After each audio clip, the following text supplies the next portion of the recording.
Para o exercício devocional desta manhã, irmãos, vamos abrir nossas Bíblias. Marcos, capítulo 14.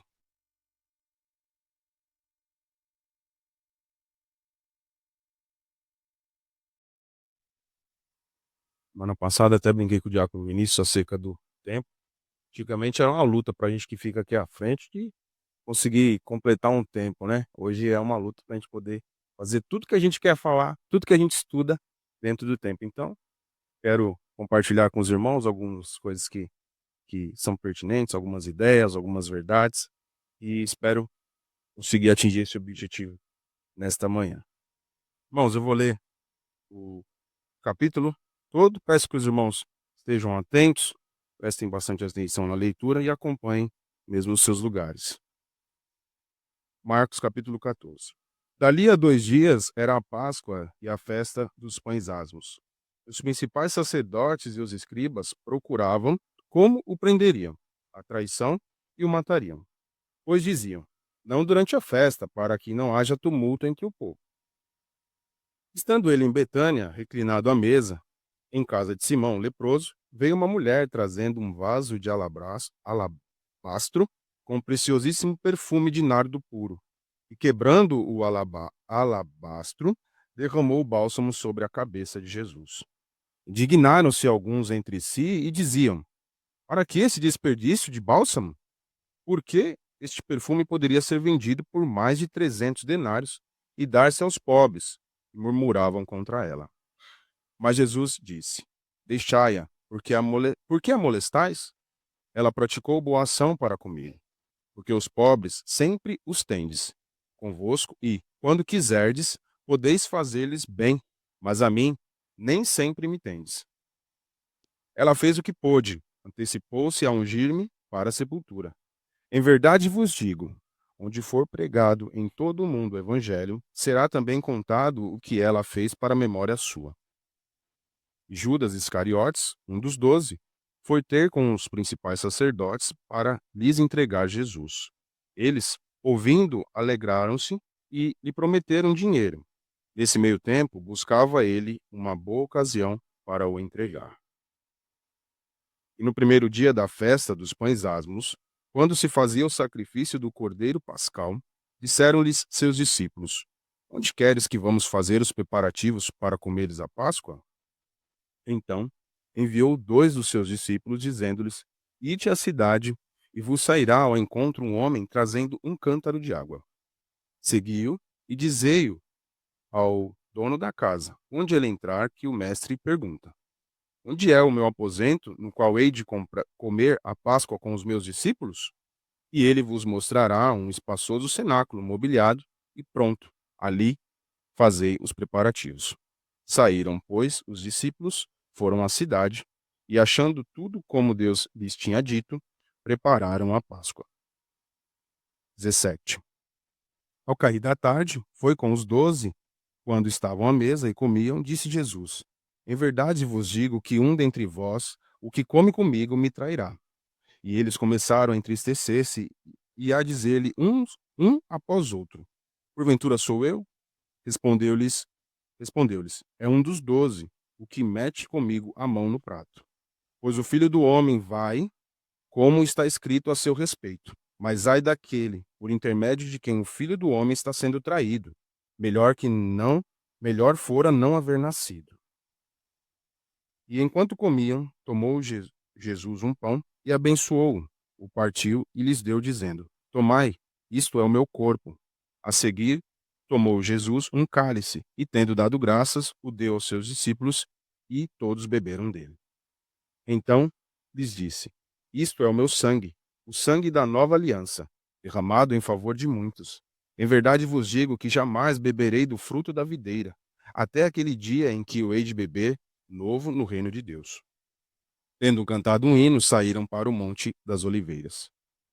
27. Então lhes disse Jesus: todos vós escandalizareis, porque está escrito: ferirei o pastor e as ovelhas ficarão dispersas. Mas, depois da minha ressurreição, irei adiante de vós para a Galiléia. Disse-lhe Pedro: ainda que todos se escandalizem, eu jamais. Respondeu-lhe Jesus: em verdade te digo que hoje, nesta noite, antes que 2 vezes cante o galo, tu me negarás 3 vezes. Mas ele insistia com mais veemência: ainda que me seja necessário morrer contigo, de nenhum modo te negarei. Assim disseram todos. Oremos mais uma vez, meus irmãos. Santíssimo Deus e Pai, louvado seja o Senhor neste dia, Senhor. Que o Senhor possa, assim, abençoar, ó Pai, a vida deste que fala, a tua casa, fala aos irmãos da igreja, e possa, ó Pai, proferir a verdade que o Senhor tem para nós essa manhã, Senhor. Deus, que o Senhor possa tirar toda a distração, tudo aquilo que possa afastar, ó Pai, as verdades do texto, e que apenas o que o Senhor quer dizer ao seu povo seja dito nessa manhã. É em teu nome que eu oro agradecido. Amém. Irmãos, este capítulo 14 é um capítulo que vai enfatizar os eventos que levam à crucificação, à traição e também à instituição da ceia do Senhor. Irmãos, é um capítulo em que, confesso, algumas partes aqui me chamaram bastante atenção e eu vou dizer para os irmãos logo mais o que foi. E confesso que até sono eu perdi durante esse estudo. Algo muito impactante, algo que é um capítulo em que posso dizer e outros concordar com outros irmãos, outros teólogos, que é um capítulo em que tem o ápice do Evangelho em Marcos ali, onde Jesus explica todo o seu período. Até aqui ele vem dado seus ensinamentos com os discípulos, né? Mas aqui é como se ele estivesse aplicando, de fato, mostrando o que já viria a acontecer, que é esses eventos. E para isso, o título de hoje é o caminho para a cruz, traição e unção e a nova aliança.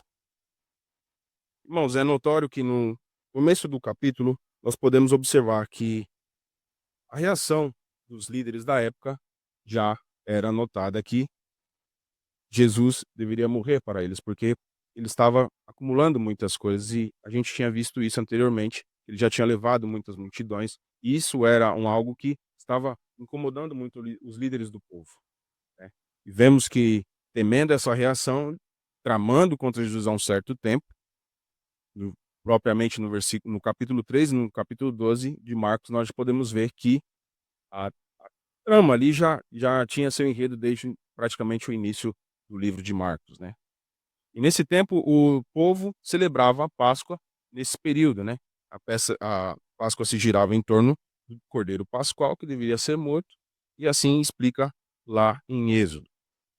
Certamente a festa dos pães asmos, era onde não podia se comer ali pães com fermento, né, que simbolizava, eh, o fermento simbolizava algo que o povo era como se fosse o pecado na época, não é mais ou menos assim a ideia, que eles não poderiam comer, que é como se eles estivessem ingerindo aquilo ali e fazendo mal aos seus corpos, de uma forma bem prática. Confesso que essas coisas de festa aí é bem confuso e é difícil de trazer para o nosso contexto hoje. Mas, irmãos, era necessário que isso acontecesse e que o cordeiro fosse morto. Essas festas eram equivalentes a ponto de, certo momento da história, elas serem apenas a festa da Páscoa. Temos a citação delas em outros lugares também, acerca de festa dos pães asmos e a Páscoa também se unificavam várias vezes nas menções. E nesse período tinham muitas pessoas, né? Era um período onde tinha muita gente. E vocês lembram que na minha outra mensagem que eu trouxe, eu disse sobre a entrada triunfal de Jesus, e onde teve muita gente. Então é um período em que, muitas pessoas estavam naquele contexto, e os líderes, de fato, eram não muitos para aquela época, mas a multidão que Jesus carregava era muito grande. Os seguidores de Jesus eram muitos. Então, qualquer coisa que você faz com um grupo fica mais difícil quando você está em um número reduzido. E partindo para a próxima etapa aqui, que Jesus é ungido em Betânia, eh, Marcos não diz muito acerca de quem era essa mulher, né, ele não cita o nome, mas é possível ver em João 12 que essa mulher era a Maria, possivelmente irmã de Marta e Lázaro, né. Ela fez esse gesto de quebrar o vaso e ungir Jesus, foi um fato muito grandioso, um gesto de muita gratidão, né. E possivelmente esse período que eles estavam aqui, ali se alimentando e Jesus aqui em Betânia, possivelmente era um jantar que eles estavam ali, possivelmente Lázaro, aquele que ressuscitou também, estava nesse contexto, justamente como um gesto de gratidão. Jesus estava num período ali, um certo certo um certo almoço, um jantar ali, algo que era para se regozijar mesmo pelo que Jesus já tinha feito por esses irmãos. E o fato que começa a ficar mais curioso é o fato desse perfume, né, o que eu corri um pouco nessa introdução para a gente poder se ater a alguns detalhes que eu achei muito pertinente. Esse perfume, tinha um frasco, era um frasco, pense num frasco bonito de perfume, assim, o alabastro, ele é um material que eles usam possivelmente com uma cerâmica, para poder armazenar perfumes, óleos, coisas mais essenciais. E possivelmente para aquela época era algo muito caro. E vai ficar mais caro ainda quando eu disser o valor para vocês e a quantidade, aproximadamente. Irmãos, naquele objeto ali, naquele vaso, eu não vou falar aquele nome de novo, alabastro, porque foi difícil de eu tentar decorar isso aí. Então, vocês viram que eu titubeei ali, e é difícil. Vou falar só vaso, tá bom? E ali, naquele vaso, tinham cerca de 450 ml desse tipo de perfume, um aroma amadeirado, algo muito nobre para a época, e era algo muito caro. Aí vem a parte interessante, né? Judas, o tesoureiro, foi o primeiro a questionar acerca do valor. Por que de quebrar aquilo? Por que de quebrar um vaso? Por que de quebrar algo e derramar simplesmente assim no Salvador, né? E possivelmente ele era um dos tesoureiros ali do grupo, e ele foi o que mais ficou abismado com isso, né, como os irmãos puderam ver. E essa parte de objeção vai se dar muito em questão do valor. Irmãos, trazendo aqui essa questão dos 300 denários que a gente consegue ver aqui no versículo 5 e também em João 12:5, dificilmente a gente consegue ler o livro de Marcos se olhar os outros evangelhos. A gente precisa ter um paralelo. Eles mostram detalhes que Marcos não coloca, mas de uma forma ampla, um completa o outro. É interessante isso, como eles colocam, e eles um coloca um toque mais assim, devido até às formas que cada um escrevia. E trazendo para números de hoje, 300 denários eram praticamente um salário, só que de 10 meses. Então pensem que o salário mínimo hoje é em torno, né, eu coloquei aqui de 1.640, que é o do estado de São Paulo, né. São Paulo tem um valor um pouco mais elevado, vezes 10. São os 10 meses, são 300 denários, cada denário um mês. Eu sei que tá de manhã, mas a gente vai fazer essa conta bem rapidinho, fica fácil. Irmãos, R$16.400, um frasco de perfume. Confesso que um perfume eu não sei nem quanto é perfume, que eu não sou muito desse negócio aí, mas R$100 um perfume eu já acho caro. Mas enfim, tem gente que paga muito mais. E naquela época, naquele contexto, R$16.400 um frasco de perfume, claro, trazendo a nossa visão de hoje, pra gente poder se aproximar um pouco desse número. Irmão, se fosse no tempo de hoje, a gente conseguia comprar um carro popular. E simplesmente essa senhora, essa Maria, achou por bem quebrar algo tão valioso e despejar ao nosso Senhor. Vejam, algo valioso, algo em que Judas achou, assim, algo insustentável, porque algo que poderia favorecer muitas pessoas pobres. E de fato, era um valor razoável, um valor alto para aquela época. E se a gente for trazer para cá também é muito alto para a gente. Mas os discípulos foram junto com Judas e assim quiseram também concordar com ele, achavam que era um desperdício de dinheiro. Não faz sentido quebrar um vidro de perfume tão caro. Mas a ideia aqui principal, irmãos, é que essa mulher ela quis agradar o nosso Senhor, louvar a Ele com aquela boa ação dela. E Jesus tem como uma boa ação.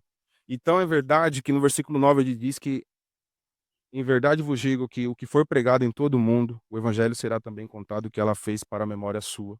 E hoje estamos lidando com isso, estamos falando sobre isso. E aqui já traz uma primeira lição para nós. A gente tem entregado algo valioso ao nosso Deus? O nosso culto tem sido valioso?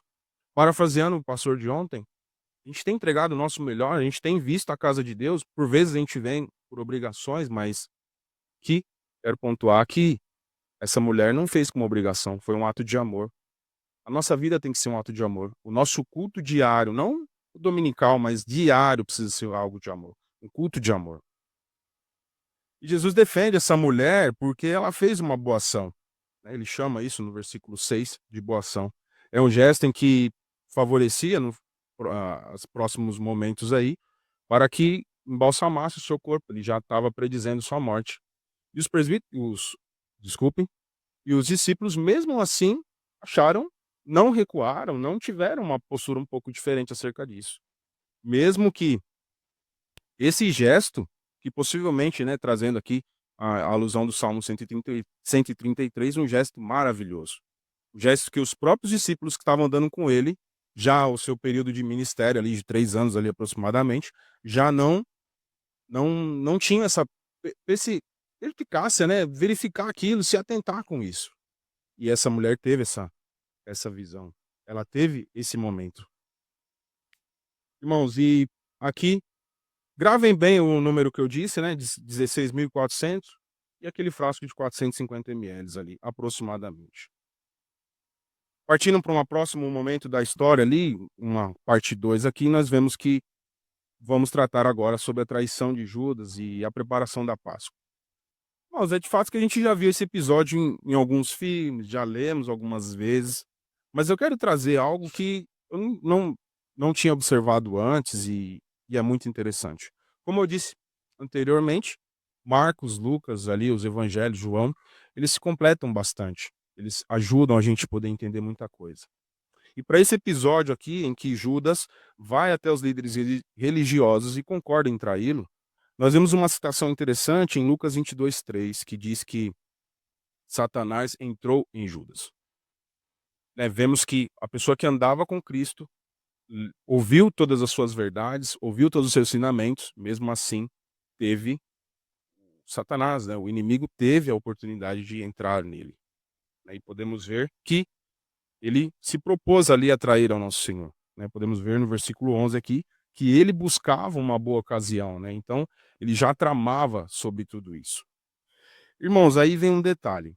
Marcos, ele não diz a quantidade ali das moedas, diz que foi entregue ali logo em seguida e entende-se que foi entregue ali. Eles fizeram aquele acordo e já entregaram aquelas moedas. A questão das 30 moedas nós vemos em 30 moedas de prata, nós vemos em Mateus 26.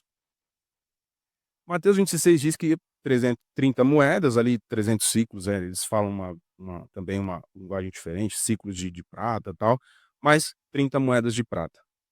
Irmãos, pasmem, 30 moedas de prata, trazendo para a nossa realidade de hoje, corresponde a um mês de trabalho, corresponde a um mês de salário, corresponde a um denário. O que eu quero dizer com tudo isso? Aquela mulher que fez aquele gesto maravilhoso de derramar aquilo ali, que eles acharam um absurdo, que o próprio Judas achou um absurdo. E aí tem um detalhe nessa história dele achar um absurdo, é que Judas já tinha um currículo ali de uma certa corrupção. Como ele dava com dinheiro, facilmente ele embolsava alguma coisa também. E aí, aquele espanto dele todo, porque ele viu a oportunidade de ter dinheiro. Só que, para vender, e trair ao nosso Senhor, ele fez isso por muito menos.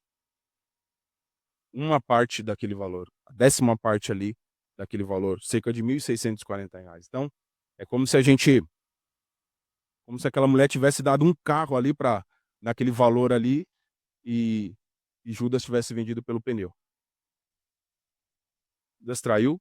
Se a gente for trazer, né, eu falei do carro popular, se a gente for trazendo essa visão, Judas vendeu por um pneu. Foi os 4. Foi o valor de um pneu. Valor irrisório esse. E essa decisão de Judas de trair e esse valor tão insignificante, né, que para ele não foi algo que ele se assustou com isso. Foi fácil de negociar. E por vezes tem sido fácil para nós negociarmos algumas coisas na casa de Deus. Tem sido fácil negociar, talvez, a ordem no culto. Tem sido fácil negociar, talvez, a frequência na igreja, nos estudos de quarta-feira, nos PGs. Tem sido fácil. A gente tem trocado as coisas por muito pouco, por muito menos. Seja um jogo de futebol, seja um capítulo da novela, seja alguma questão de doença que você possa administrar. Você pode ter vendido aquela oportunidade por pouco. E é o que a gente tem feito. É o que o povo de Deus tem sofrido em meio. Mas o que a gente tem feito para mudar isso? Temos, né, o Vinícius, semana passada, Diácono Vinícius, semana passada, domingo passado, deu aquela parte, né, muitos chamam aquele capítulo de capítulo escatológico ali, em que muitas coisas chocam, né, sobre a questão de vigiar. Temos vigiado, irmãos. Temos sido constantes. Temos valorizado o trabalho. Logo mais teremos nomeações na igreja, logo mais teremos mais coisas aqui na igreja que a gente vai precisar ter responsabilidade. E o que que a gente está fazendo com isso? O que que estamos fazendo com isso? Temos vendido a nossa ordem, a nossa decência com Cristo por tão pouco. Eu preciso correr, mas tem muita coisa aqui. E Jesus instrui os seus discípulos aqui a prepararem a Páscoa, né? E aqui eu quero mostrar aos irmãos também que nesse ponto aqui Deus dá coordenadas, né, propriamente sobre de como deveria ser. A Páscoa naquele período era pães com fermento, raiz amarga, vinho e precisava de um local, né? Eles andavam para lá para cá e possivelmente esse local aqui ele foi buscado por Pedro e João, né? Certamente. E aqui mostra que alguns detalhes interessantes do texto em que aquele aqueles homens, né, Pedro e João, tinham que achar um homem que estivesse carregando um cântaro. Um cântaro é um vaso de barro, como se fosse uma moringa, algo para coletar água ali. Esse é mais fácil de falar, vocês perceberam que eu falei bem rapidinho. Aquele ali só era água, então não era um vaso nobre. Só que o detalhe era difícil de ver homens fazendo esse trabalho. Era mais feito por crianças e mulheres. Então, Jesus já mostra como que é a sua forma de ver as coisas acontecerem no futuro. Ele já sabia de tudo, ele já sabia, ele já estava ali. E eles vão, encontram esse homem que vai direcionar esse servo. Possivelmente ele conhecia Jesus já, né? Porque ele já direcionou tudo. E o detalhe é que o cenáculo era como se fosse um sótão, só que ele tinha mobília, era organizado para as meditações ali, oração. Então não era um qualquer lugar, não era um lugar que você chega e fala: "Ah, posso ficar aqui por um tempo?" Não, era um local preparado. Então ele já tinha o seu local preparado para Páscoa. Então tudo na nossa vida a gente leva a crer, e Jesus mostra isso, que tudo já está preparado. Aqui a gente pode despejar nossas ansiedades, podemos viver com mais tranquilidade, mesmo que os tempos são maus, são difíceis, mas é como o pastor disse ontem, a gente mesmo com tempo difícil, mesmo com dificuldade, nós temos coisas para agradecer, porque temos um Deus que está muito passo à frente, muito lá na frente, coisa que a nossa mente não consegue entender. E é um fato curioso, né, como a gente vê que nosso Deus sabe todas as coisas. Às vezes a gente diminui Jesus, diminui a pessoa de Deus, simplesmente a um detalhe nosso ou uma dificuldade que a gente tem. Mas olha só, ele já sabia onde seria a Páscoa, ele já dizia da sua morte como seria. Irmãos, aqui vamos partir para a última sessão, que o tempo é nossa, é crucial, é fugaz. Vamos partir para a última ceia e a predição da Páscoa, né, a predição da negação de Pedro. Irmãos, aqui é instituída a Páscoa, e Jesus já tinha mostrado que o traidor iria falar, e ele já tinha falado sobre o seu traidor, mas o fato curioso é que em João 13:27, novamente mostra que Satanás entra em Judas, e aí ele sai. Por quê? Jesus disse que possivelmente ali quem ele desse aquele alimento ali, o pão, é que ele queria trair. Justamente Judas o recebe. E ali ele sai, na calada da noite ali, para trair o nosso Senhor. Então, irmãos, não sejamos assim negligentes em entender e querer enganar o Senhor. Querer levar uma vida diferente do que a gente leva aqui dentro da igreja. Temos que ser diligentes, temos que prestar atenção nos detalhes, temos que ser sinceros, não podemos esquecer da soberania de Deus, ok, mas a responsabilidade humana andam juntos. Não esqueçamos disso. Vamos colocar tudo culpa no inimigo também. Judas teve sua parcela de culpa, já estava escrito na história, detalhe. Mas nesse período aqui, um fato curioso já tinha acontecido o lava-pés, onde Jesus se humilhou, eles lavando seus pés ali, era um ato assim, muito simples ali que pessoas da época faziam para lavar os pés. Então, Judas teve a oportunidade, ele teve a oportunidade. Mas que nós não sejamos como Judas, irmãos. Nós não percamos as nossas oportunidades com Cristo. Seja de estar no trabalho da igreja, seja de pedir perdão por algo que você cometeu. E aquilo que mais uma vez, parafraseando o pastor de ontem, que a pregação dele foi espetacular, né? Não que a do nosso não seja, graças a Deus por isso, mas como está muito recente, fica mais fácil da gente poder entender. Gente, a gente não pode negociar com o pecado. É algo que tem que incomodar. É algo que o Vinícius tem que vir falar aqui, eu tenho que vir falar, o pastor, o Jean e os demais, e tem que incomodar. A começar em nós. Não adianta. Se a gente não acordar, se a gente não eh, crescer na fé, de fato evoluir, nós não vamos ter noção disso. E Judas simplesmente cegou, foi cegado pela sua ambição, foi cegado pelo seu coração, foi cegado ali por não ter orado ao Senhor e não ter pontuado ali que o pecado jaz à porta, né. E aí o nosso Senhor ali institui a ceia, né, a ceia essa que em Êxodo 24 era a base da religião, ali onde o povo deveria guardar a lei, e sem a lei eles não estando em débito com a lei, possivelmente estavam em débito com Deus. Jesus, através desse cenário em que ele institui a ceia, ele coloca uma nova forma de relação entre Deus e o homem, no qual o homem não dependia somente da lei, mas sim do sangue do cordeiro. O cordeiro pascal que a gente leu anteriormente. O cordeiro que vai ser entregue. O sangue dele vai ser um novo pacto entre Deus e os homens, né? O calvinismo diz que a ceia do Senhor é um memorial, mas também um meio de graça, no qual a gente é edificado. Logo mais nós vamos ter a nossa ceia à noite. Graças a Deus por isso. Vamos nos preparar por isso. Que não seja algo mecânico, que não seja algo simplesmente que é porque está acontecendo. Não trate como memorial, mas sim como momento de graça. Participar da ceia do Senhor é graça. Que assim seja, né? Irmãos, por fim, um momento também bem dramático aqui na história em que Pedro afirma que nunca vai negar ao Senhor, né? E citando Zacarias 13:7, nós podemos ver que Jesus fala acerca de escandalizar. Irmãos, na revista Nova Almeida e atualizada, a tradução Nova Almeida atualizada coloca como pedra de tropeço. E na NVI abandonarão, né? Aqui eles colocaram de forma escandalizar, mas eu quis trazer essas outras duas traduções para que os irmãos vejam que Jesus o coloca como pedra de tropeço para os seus próprios discípulos, aqueles que eles andavam com Cristo, aqueles que sabiam que era Cristo. E Pedro pensou que era mais crente que os outros, mais forte, mais confiante. Quando a gente pensa que não está assim?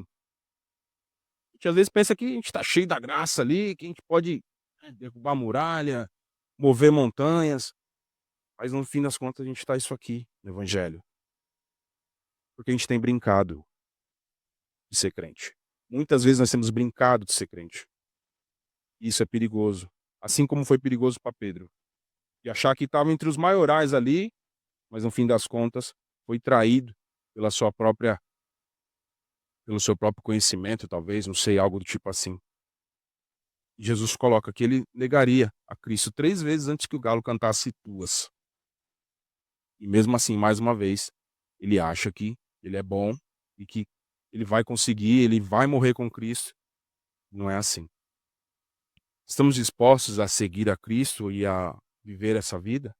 Ou a gente tem negado a Cristo no nosso trabalho, temos negado a Cristo no nosso estudo, temos negado a Cristo quando a gente sai desses portões para fora? Irmãos, isso é muito sério. E quando eu disse que me fez perder o sono é justamente por causa disso. Que até que ponto eu estou disposto a viver esse evangelho? Aqui, nessas paredes, coberto, é fácil, é tranquilo. Ser crente na igreja é fácil, irmãos. E vocês têm que concordar comigo. Mas lá fora a batalha é grande. A gente está se munindo disso? A gente está se fortalecendo com isso? Ou muita coisa está deixando a gente despercebido? Irmãos, Paulo nos exorta acerca de que, em 1 Coríntios 10:12, que aquele pois que pensa estar em pé, veja que não caia. E que Deus também nos diz em Provérbios 28:26, o que confia no seu próprio coração é insensato. Irmãos, que nós sejamos diligentes e que, assim como todas essas verdades nos diz, eu quero partir para a conclusão aqui, algumas aplicações. Assim como Jesus acumulou inimigos por suas atitudes incomodando o mundo, temos feito a diferença por onde passamos? Temos sido de fato sal? Porque Jesus só foi planejado ali a sua morte porque de fato ele incomodava. Temos incomodado? E se temos incomodado, estamos dispostos a morrer por isso? E sobre o amor do Senhor, ele deve ser sincero e valioso, contagiante. Assim como aquele perfume foi contagiante. Temos agido de forma valiosa com o nosso Senhor? Temos colocado ele como algo caro, algo valioso, algo que vale realmente a pena, simplesmente algo mecânico que a gente pode fazer ali, na nossa casa e simples assim. Irmãos, a respeito da soberania de Deus, ela é incompreendível aos nossos olhos. Temos que crer apenas, assim como eles creram acerca do tabernáculo ali, no cenáculo, aliás, assim como eles creram no cenáculo que tudo ia ser preparado pelo Senhor, creia nele e já está preparando tudo para você. Só aguarde, tenha calma, paciência, coloque sua ansiedade nele, relaxa, tudo vai dar certo. Por fim, irmãos, quando Jesus assim instituiu a ceia, ele revela uma promessa consoladora a nós e o seu plano de vida para nós que somos suas ovelhas, né? Também sobre Pedro, irmãos, que nós sejamos de pé e possamos ser diligentes e atentos para não vacilar à frente do nosso mestre, não vacilar na questão do evangelho, na batalha que nós temos vivido.